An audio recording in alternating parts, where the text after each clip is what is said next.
will you refuse corporate PAC money to fund your campaign?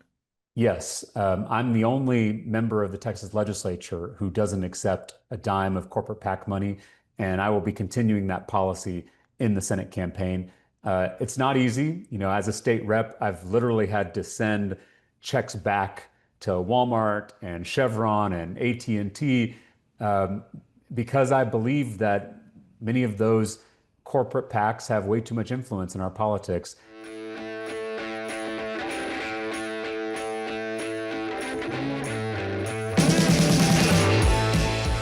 Y'all, this is where Texas politics gets interesting. Here again are two guys named Jason, some great guests, and cold Texas beer for another smart conversation on Y'all-itics, the unofficial political podcast of Texas.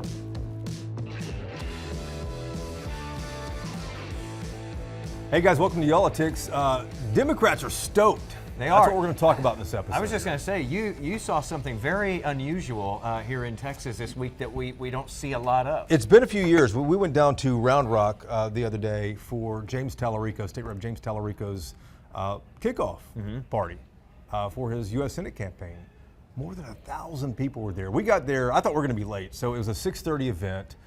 We're rolling in hot at like 5:15. I'm like, man, I just hope we can get a tripod in there.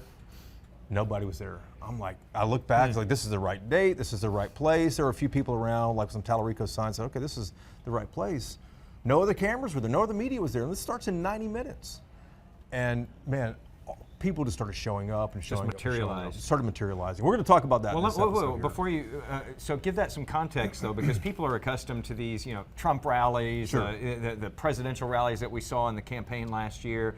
Lots and lots of people. This came together fast. It came together within 12 hours. More than Okay. 1,000 people showing up in 12 hours. Here, the context for this is, the last time I saw something like this at a campaign event, this many people, Beto O'Rourke, 2018, and then when he runs for governor in 2020. That was the last time, or he ran for president in 2020 and he ran for governor in 22.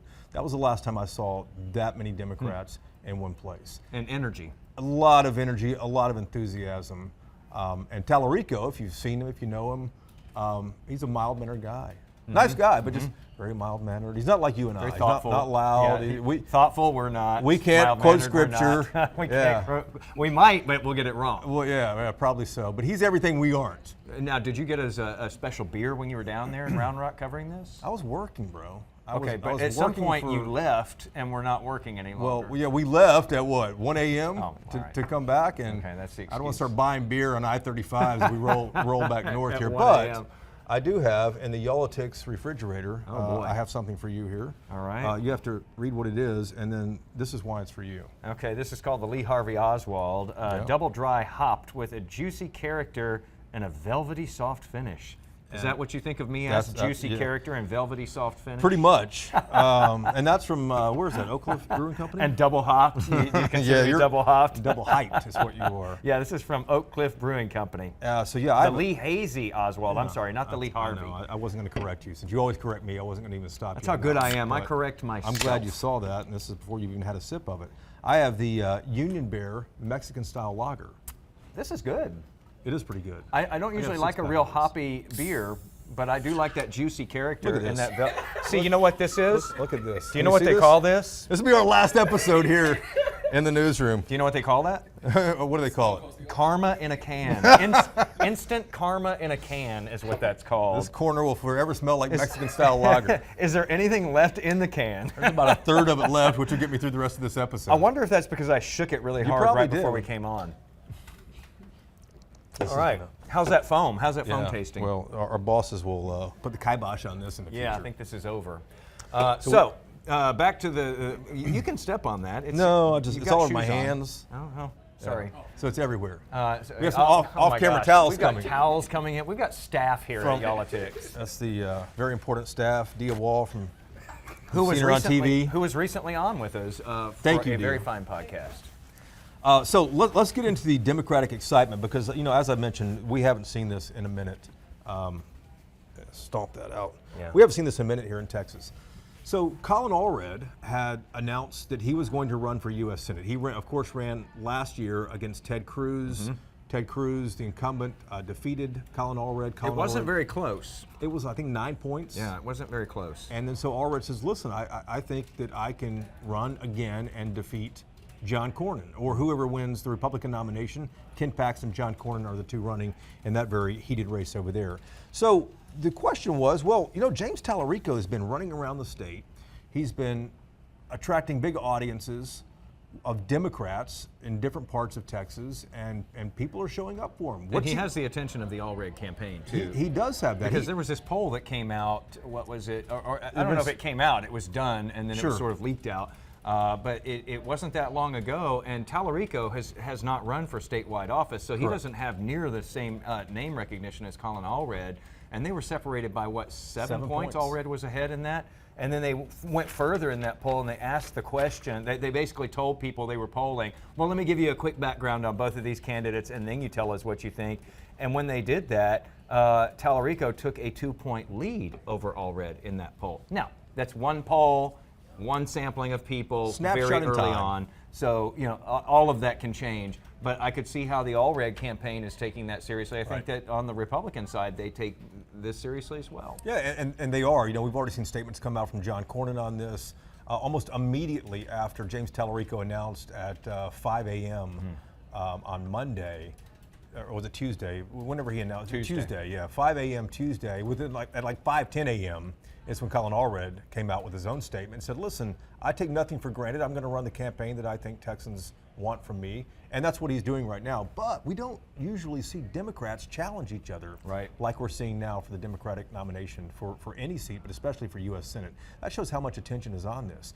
In addition, Talarico was on the Joe Rogan Experience, a podcast about as well known as Y'all-ticks. Yeah, almost. I'm not sure how many followers they have now or how many views they get. Yeah, I think they have a couple people that listen to them. We need to get them on Y'all-ticks. Well, you know, and Vice President Harris was slammed by a lot of people for not going on the Joe Rogan for podcast. A national, for a presidential They thought that maybe she would have really helped herself by going on there and reaching an audience that might not have been hearing from her or was hearing things that might have distorted her record, and she didn't do that. He's been on there, and he actually was, he impressed Rogan. He got an endorsement from Rogan. Joe Rogan tells James Talarico recently, wow, you need to run for president. We need something like, we need more nice guys in office. And if you know Talarico at all, he is that guy. You know, he's a super nice guy. Unusual political animal. We don't usually see a lot of that, and we certainly don't see a lot. I mean, we've heard of, you know, Christian conservatives. It's very unusual to see a Christian, somebody identifying as a Christian liberal. Yeah. How will that play in Texas? Christian conservative against a Christian liberal, whoever the GOP nominee is. So we were down there watching Talarico kick off his campaign. This huge audience he had. And we're trying to say, hey, you know, is there an opportunity to sit down and talk to him before or right after this? And they said, well, let's do it just before. That way we can, you know, you can have some time with him. You can ask him the questions you want to ask him. And we did. So just before he kicked off his campaign, we got him on the line from Round Rock there, from his hometown of Round Rock. And we had a number of questions for him about where he sees a path to victory. Here's what he told us. Representative Talarico, congratulations on your candidacy. Let's start with the basics here. There's already a high-profile Democrat in this race. Texas remains a solid red state here. Where do you see a path to victory? Well, you know, I first got elected to the state house by flipping a district that no one thought was winnable. I was an underdog in that race, and I'm an underdog in this race, both in the primary and the general. And honestly, I love being the underdog because it means there's an opportunity to try different things and to break outside the mold and to speak truth to power, both in my party and when it comes to the other party. And so I'm looking forward to running this underdog campaign. And my life has shown me, whether it was as a middle school teacher on the west side of San Antonio or as the son of a single mom, you should always bet on the underdogs. And so that's the kind of ethos that I'm bringing to this campaign. You first have to win the Democratic primary, and you'll be up against former Congressman Colin Allred. You haven't focused on him in the early hours of your race. You're talking more about billionaires, but what should voters expect? Is this going to be a dirty campaign between you two? No, I don't think so. I'm committed to running a positive campaign about my vision for the future, my values, and how we can change this corrupt political system that's hurting all of us, whether you're a Democrat or a Republican. And I like Colin Allred a whole lot. I know you're probably not supposed to start political campaigns by saying you like your opponent, but I do. I respect Congressman Allred tremendously, and I think he would be a great U.S. Senator and certainly much better than Ken Paxton or John Cornyn. So I'm not interested in tearing down my fellow Democrats. I'm interested in putting a case forward to the people of this state and sharing my experiences, my skills, my values, my vision, and why I think I would be best as the senator from Texas. You immediately attacked Billionaires' influence in politics, which is really outsized. Are you running as a progressive alternative to Allred, or where would you say you line up? You know, I started my launch video by saying that I no longer see politics as left versus right. I see it as top versus bottom. I think a lot of the billionaires who control our government, who control our media, who control our economy, they have a vested interest in keeping us all divided. They do it regularly with their social media algorithms that they control. They do it on the cable news networks that they control. They divide us by party, by race, by gender, by religion, to keep us from realizing that they are defunding our schools, gutting our healthcare, and cutting taxes for themselves while they raise taxes on working people in this state. And so we've got to resist the divisions that have been placed upon us by the people at the top. We've got to come together, realize that there is far more that unites us than divides us, and take power back for working people in this state. Considering your criticism of billionaires in politics, will you refuse corporate PAC money to fund your campaign? Yes, I'm the only member of the Texas legislature who doesn't accept a dime of corporate PAC money, and I will be continuing that policy in the Senate campaign. It's not easy. You know, as a state rep, I've literally had to send checks back to Walmart and Chevron and AT&T because I believe that many of those corporate PACs have way too much influence in our politics. Not that I won't sit down with them, not that I won't listen to something they have to say, because business has obviously a role to play in our community, and I'm a pro-business candidate. But they have way too much influence in our politics. They deserve a seat at the table, but they don't deserve every seat at the table. And so it's why I've put that ban in place in my office.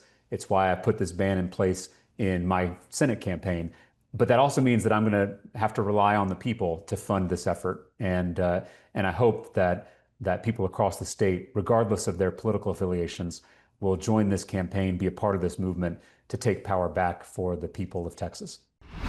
Representative Talarico, of course, exciting early on the Democratic base here, or at least some of the Democratic base, and Colin Allred's campaign, no doubt taking this very seriously because they'll have to campaign against him at some point, even though you just heard Talarico say there a moment ago, listen, my campaign is not against Colin Allred. My campaign is against the billionaires with outsized influence in the state. He says it's not, we're not going after left versus right in this campaign. It's top versus bottom. Interesting, he's attacking the billionaires. Yeah, I thought that was interesting as well because Donald Trump, President Trump, did very well here in Texas, and you noticed right off the top he's not taking it to the president. That's what Democrats usually do, is attack Trump. That hasn't worked for them. He's doing the top versus the bottom instead of the left versus the right, and I thought that was an interesting tack to take there.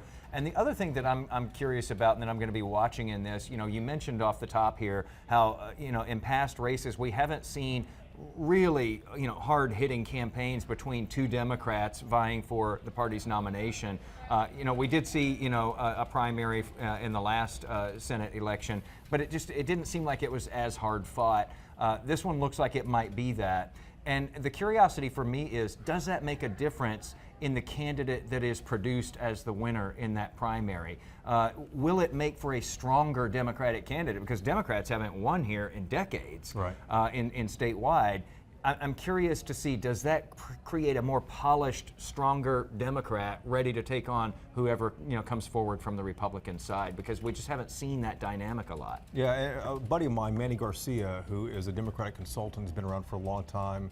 I asked him that question too. I mean, is this good to have these guys go at it against each other to burn money in a primary as opposed to saving that?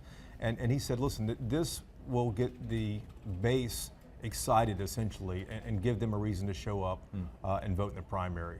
We'll see what happens with the general election. But another guy we go to all the time is Matt Engel. He is a Democratic consultant, longtime Politico here in Texas, worked for Democrats here in the state. He runs the Lone Star Project. He has offices in Arlington and Washington, D.C. And I called him a little earlier and said, listen, I'd love to pick your brain on this. He said, I'll be on a plane landing in Washington. Let's do it at this time. Yeah, what time do you get there? Fine, we'll do it at that time. But we called him as soon as he landed in D.C. and got to his office there. And we had a lot of questions about the Talarico race. Hey, Matt, thanks for being here. Let's start off with what you make of James Talarico's announcement, because, you know, honestly, when I was down there in Round Rock the other day, I have not seen a group of Democrats like that in a minute since, you know, Beto's runs, I guess. It's been a minute. So is he bringing energy, and can he sustain that? He is. He is bringing energy to it. I think he's engaging some people who may or may not be new to Democratic politics, but they're newly excited by them. And I think that's all positive. I mean, there's nothing negative about anything about his rollout. There's a little bit of disappointment for people like me, because you'd like to see our best candidates not in the same race. You know, you've got both Colin Allred and James Talarico running for the U.S. Senate. Both of them are excellent. Both of them have a chance to win in the fall. I'd like for them both to be on the ballot. Let me ask you that, because I asked some people down there what they thought about it too. And in years past, you know, I understand that Democrats have kind of talked to each other, you know, off camera, behind the scenes, and said, hey, I might run for this. Who's the best person to go? Okay, well, you go, and then I'll look at another seat. That's happened in the past. And number one, why didn't it happen here? Number two, though, by having a competitive primary, I mean, doesn't that bring some excitement to this? It may, but people are romanticizing the past a little bit there, Jason. In the past, Democrats have been talking to each other about who in the world can we get to run in this race. Okay. This is a circumstance in which we have two excellent candidates, and you have a highly vulnerable Republican. And so anybody looking at the ballot next fall, they see Ken Paxton as the likely Republican nominee for the Senate and the most likely Republican to lose. And so good candidates that are ambitious, that's where they're going to look. But there will be excitement in this primary. Again, you've got two candidates. They'll both do an excellent job. And I think that we as Democrats need to make the most of that and make sure that that energy follows us into the fall. Matt, is there any chance in your mind that one of these two candidates, though, doesn't make it to the primary, that by the time we get to the filing deadline, one of them is out of the running or maybe pursuing a different race? Well, anything can happen, but I doubt that. I think they're both in this Senate race. I think you're going to see some other good candidates run in some of these other seats. I think that's going to settle out a little bit now over the next few weeks.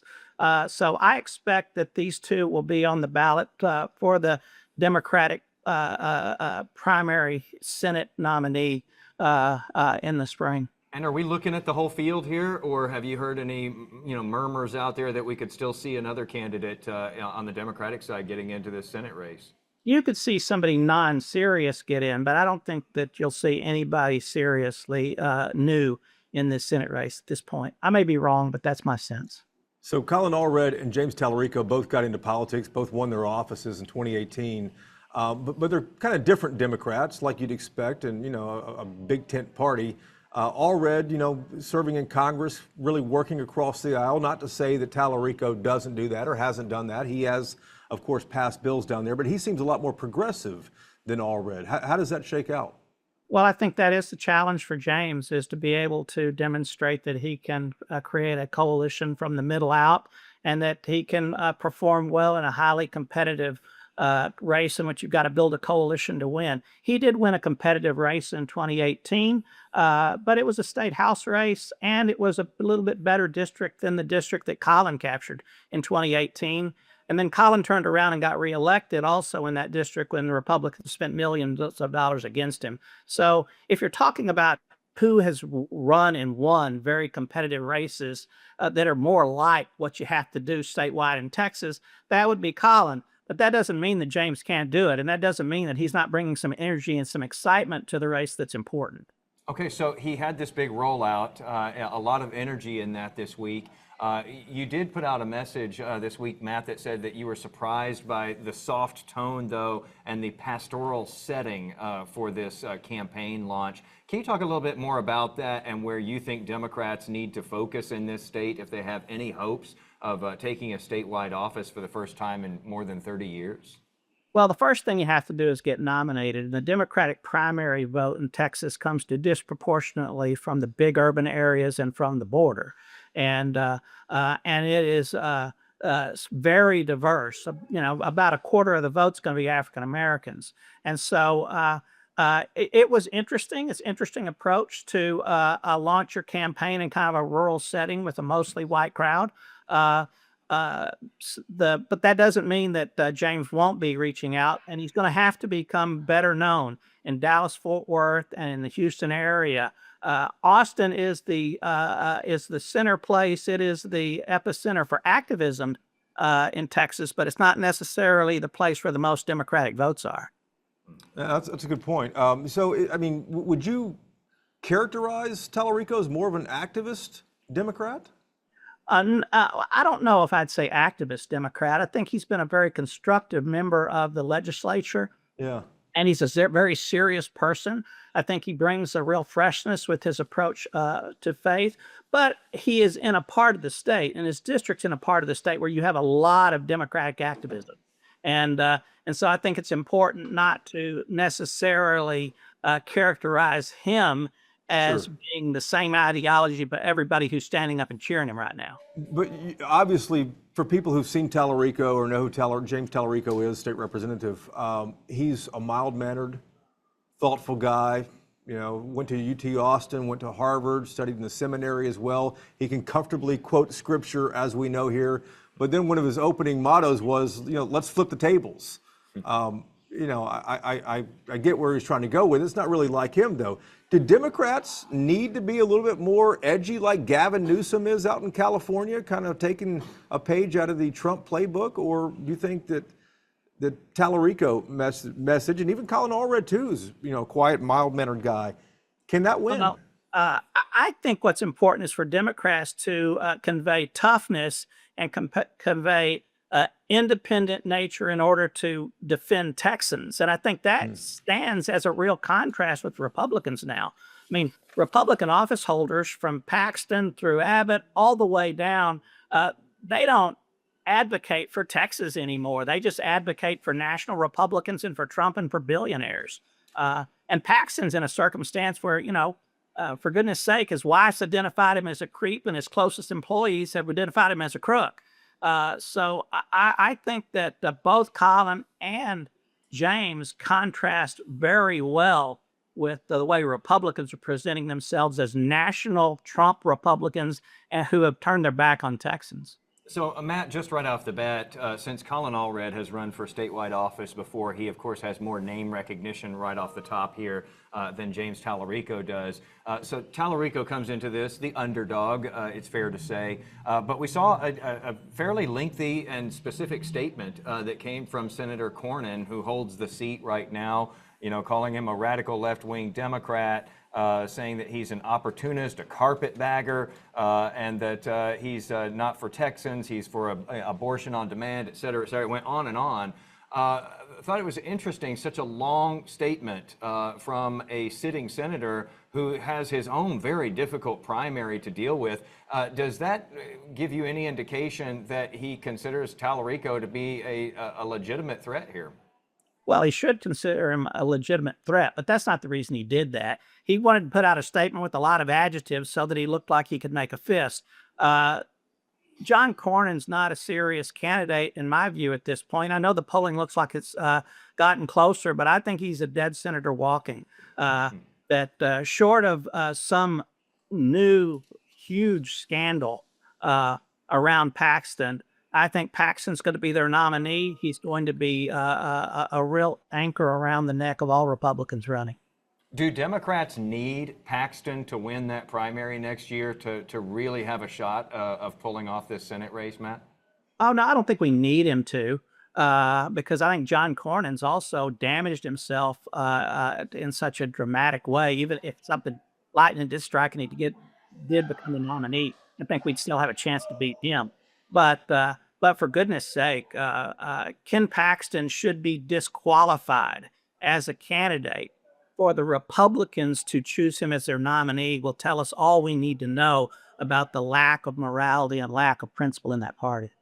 You know, one thing Talarico has is a massive social media following, 1.2 million followers on TikTok, another 1.2 million on Instagram here. I looked at Ken Paxton's, John Cornyn's, Colin Allred's, and still, even if you add all those guys up, you know, it's still 8 or 10 times more is how many Talarico has. I would think that he could leverage that to try to get the hardest, you know, folks to come out and vote, which are the younger people. And, you know, Beto O'Rourke did that in 2018. How important is that in his toolbox? Well, it's important mostly to fundraising and in order to kind of keep your name out there in the social media. It's unclear as to how important that will be to votes. I mean, influencers and TikTokers in the West Coast and the East Coast, they don't vote in Texas elections. And so I'm not sure how many of those people are in Texas, but it's better to have them than not. It certainly gives you a chance to raise money and to raise your profile quickly and get your message out quickly. And so I'm not critical of it. I just think it's easy to oversimplify those followers into voters, and that's not always the case. Yeah. Matt, can you tell us what you're going to be looking for in these two big name candidates, Colin Allred and James Talarico? What are you looking for as we go through these next several weeks, next several months, for them to be able to, you know, one of them be able to pull ahead of the other? And what would you, if you were advising them, tell them that you really don't want to see? Well, kind of this last question first. They shouldn't go after each other. They shouldn't kind of fall into negative criticism of each other. There'll be some supporters that'll do that because that's inevitable, but they shouldn't do that. That's not good for them. That's not good for anybody. In terms of the jobs that they have ahead, with James Talarico, he's got to become better known, particularly in Dallas-Fort Worth and in the Houston area, particularly among minority voters. His campaign can't be too white. It can't be too soft. With Colin needs to continue to kind of step up his tougher rhetoric, create more contrast with himself and with Paxton and Cornyn, both at this time. And I think also Colin's got to really focus on making sure that he continues to raise money so that he's got not only with the resources that he needs in the primary, but also that he's got resources that he'll need going into the fall. And the last question I have here too, Matt, is, you know, zooming out and looking at this, listeners, whether they're Republican, Democrat, or even independent, who lean conservative in this state might say, listen, we've talked about this a lot over the years. We've talked about this in 2018 with Beto O'Rourke too. It just, Democrats have not won a U.S. Senate seat in Texas since Lloyd Bentsen in 1988. Are Democrats maybe getting ahead of themselves here with all this energy? Well, one of the things that frustrates me is people look back and say, well, gosh, Democrats didn't win, so that means they didn't have a chance. We had a chance in all of those races. And in some cases, it wasn't quite good enough year. In some cases, there are other things in terms of a candidate weakness or a flaw that didn't get us there. We've got a chance in this election cycle. It's harder for Democrats. It's harder to build our coalition in a state like Texas than it is for the Republicans. Just line up a bunch of white people and vote them. But I believe that we have an excellent opportunity here. Now, the real challenge for us is to make sure that our candidates stay strong, that they're funded, and that we run good, strong, technically sound campaigns against very good campaigners. Greg Abbott is a very good campaigner. Sure. I mean, Ken Paxton didn't get elected by accident. And so you can't assume that they're just going to give their seats up. Matt, I'll close out with this. You deal with so many people, and you probably speak with donors, strategists, voters out there. What are you hearing in these days since the Talarico announcement, number one, and number two, just in general about the upcoming midterms? What are you hearing from Democrats in Texas? Well, there is, to a greater degree than I've seen in a long time, there is a willingness to associate their dissatisfaction with Washington with what's happening in Texas. I think that particularly the redistricting gambit that Abbott pulled, I think that really crystallized for a lot of not just Democratic voters, but other voters, that that this is just an extraordinary effort to just do the bidding of Trump and billionaires and not look out for Texans.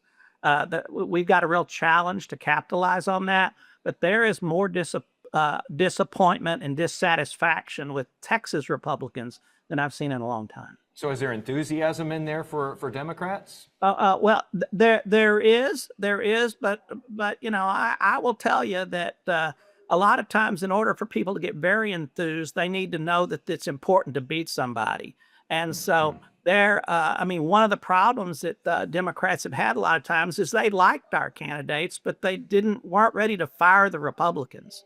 I've seen Texans more ready to fire Republicans than I have seen in a long time. Matt, I always appreciate the insight. I mean, you take us into the weeds, and that's where we need to go to better understand this stuff. So always love that. Thanks so much for the time. All right. Thank you all. Appreciate it, Matt. Thank you. Bet.